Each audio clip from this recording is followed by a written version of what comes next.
Hey guys, it's Professor Spikeston. We're going to be giving you an introduction to impromptu speaking today, but we do have a live class as well, so if I'm not looking at you, it's probably because I'm actually looking at my real live audience. All right, so let's go ahead and start. This is your very last speech. We're working on impromptu speaking. It is 100 points, and it is only worth half as much as your last couple of speeches, but that doesn't mean that it's half the amount of work. This speech looks at critical thinking in a time crunch.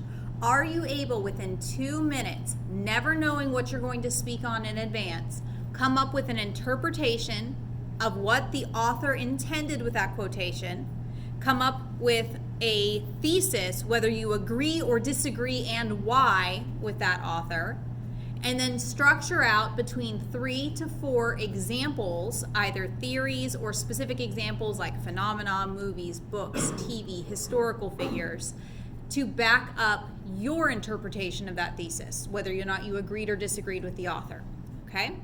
This is going to be a lot in a short amount of time. We've only got 1 week in a 5-week class. We've got about 3 weeks in a 16-week class. But that means that you need to be spending your 6 to 9 hours a week in a 16-week or your 15 hours a week in a 5-week, focusing on actually forcing yourself to do this process. Impromptu speaking was incredibly difficult for me, even 3 years into competitive speaking, mostly because my brain likes to have more time than 2 minutes to come up with a well thought out answer. I don't do as well back then, doing things on the fly. So, in an impromptu speech, you have 2 minutes to prep, and you have to speak for at least 4 of your 5 remaining minutes. 7 minutes total. You will come up and you will be given 3 slips of paper, or you will draw 3 slips of paper from the quotations in front of you. They'll be face down so you can't see them. 3 random quotations. You will then pick up those quotations. I will give you a moment to read through each.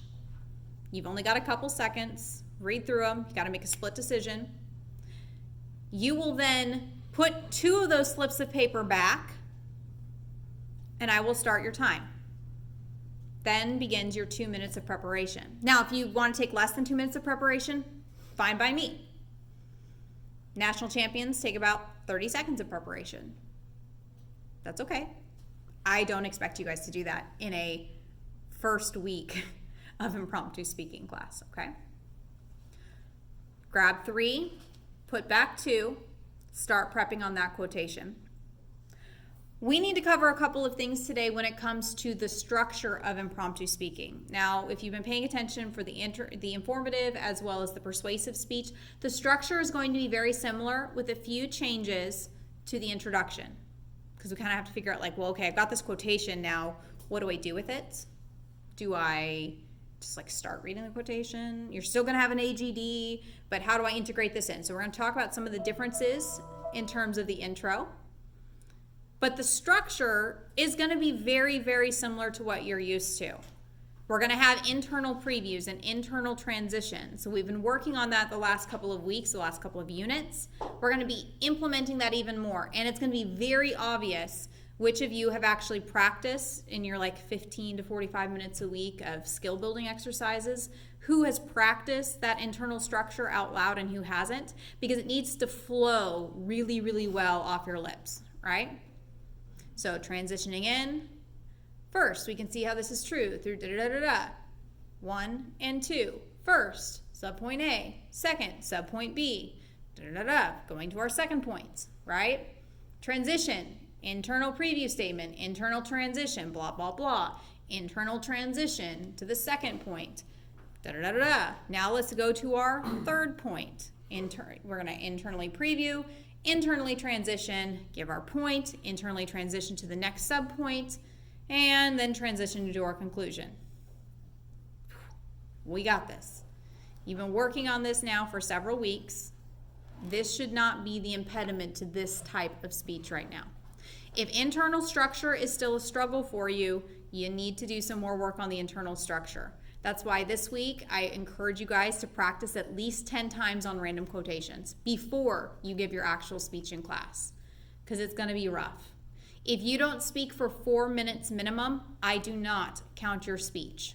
You get a 0 and have to redo it. Now, we will offer that entire day you can continue to redo. So if you just get a crappy set of quotations, you try, you fail, flat on your face, it's okay, we're all going to fail. You fall flat on your face and you need to redo it, you can redo it. You will just get a different set of quotations. Yes, Dylan? Can you redo it as many times as you want until you get the grade that you want? Yes. So the question was, for those who are online, can you redo the speech as many times as you want? Yes, you may need to contact me if you're an online-only student in order to get the access to do it again, but you will. It'll just be a different set of quotations. Okay. Any other questions at this point? All right. So impromptu speaking is terrifying. That is okay. If you have been afraid on some of these past speeches, I understand the anxiety level with impromptu speaking may be like up to here. But let me give you the good news. I am not concerned about your hand gestures. What are my hands doing? Are my hands back by my sides? Or am I gesturing appropriately and putting them back down? Am I using zombie gestures? I don't care about that right now. I don't care about your polish so much as I'm concerned about your ability to think quickly and critically and organize your thoughts in a limited time period. That is what I am assessing. I will be assessing a little bit of your filler words, because the filler words are indicative of your brain not quite fluidly processing what comes next in a sequence. But aside from that, as long as you aren't doing something drastically distracting, like you're pacing the room, I'm not going to care so much. So this lecture needs to go hand in hand with your week 14 lecture document. It's a Google Doc that is in your Canvas, as well as with your impromptu quotation outline guide. Now there is a Toastmasters International impromptu guide as well, which you can read and use however you need. However, I want you to focus on the full impromptu outline guide, which is the guide that I wrote, modifying a prior National Impromptu Champions guide and adding to it for the classroom setting. That is going to be more applicable for what you need. So it's called the Impromptu Outline or Impromptu Quotation Outline Guide, or the full impromptu outline guide. You want to pull that up at some point. I would recommend printing it out before you come to class tomorrow. If you're online, print it out anyway. And why are we studying this?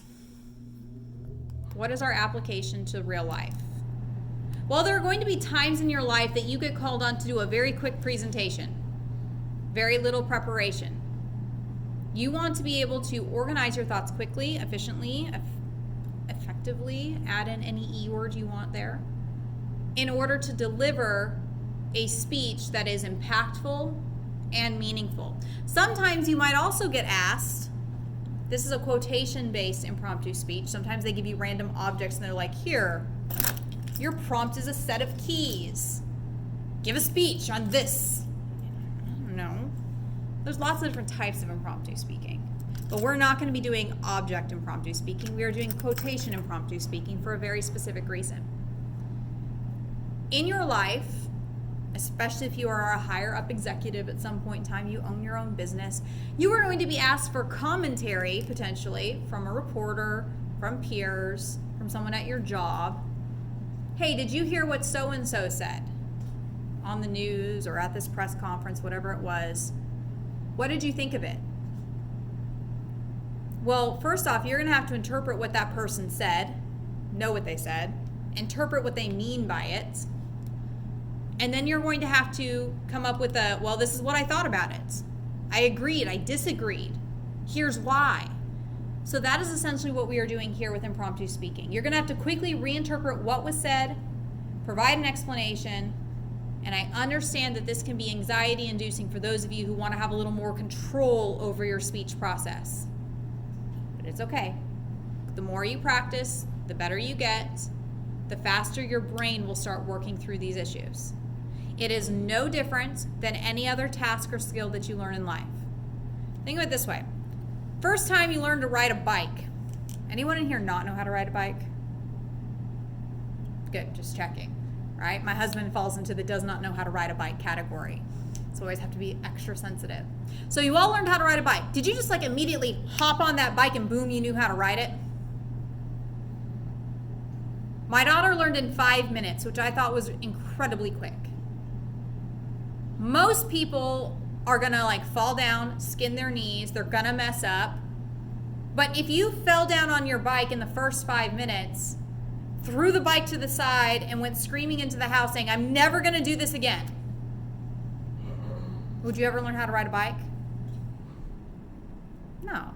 Impromptu speaking is no different. You are going to crash and burn, and that is okay. You may get a part of it, you may get the interpretation down, you may have your thesis, you may have a well-structured introduction, and then when you get to the body, the main body, your mind just goes, boop, blank. And that's okay too. You have to do this process over and over again, and I am not kidding when I say you need to be doing your 6 to 9 hours a week, 15 hours in this 5-week class, of actually forcing yourself to go through this process. Because otherwise, you're like the kid that falls down and skins his knee. You're not going to actually learn how to do the task ahead of you. So, practice frequently. You're going to feel awkward fumbling over your wording. Over the next couple of days, I'm going to have you looking at that outline guide, and this is why I recommend that you definitely print it, because there's literally fill in the blanks. And I'll put them on the screen for those of you who are here in class. But for those who are online, you need to pull up the document and literally read them out loud. Don't just sit here and be like following with your eyes. Here's the script. You need to actually say the words. It's going to sound weird because I'm going to be like blank and blank. And you're literally going to say blanks. That's okay. I'm working on your vocal muscle memory for impromptu speaking. We've been trying to work on that vocal muscle memory when it comes to internal structure in general. But it's especially important here in impromptu speaking, because I would venture to say 50% of impromptu speaking is just knowing the format. Having these phrases easily accessible by your brain to pull out at any given moment. And then it's like a lesson of Mad Libs, right? I'm going to fill in the blanks, critically think, here's my pattern, here's what fits into that pattern, and whew, it came out of my mouth sounding decently good.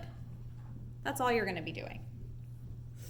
So on day 1, all we're going to be doing is working on our introduction and then introducing you to the 2 types of structure, a 2x2 and a 3x1.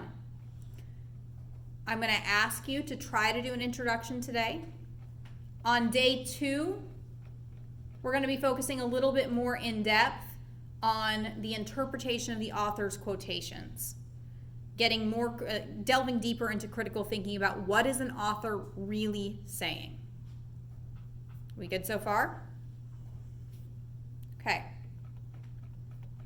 So let's start with what makes an introduction different. For those of you who are online, you're going to go to the next video and we're going to continue on in class.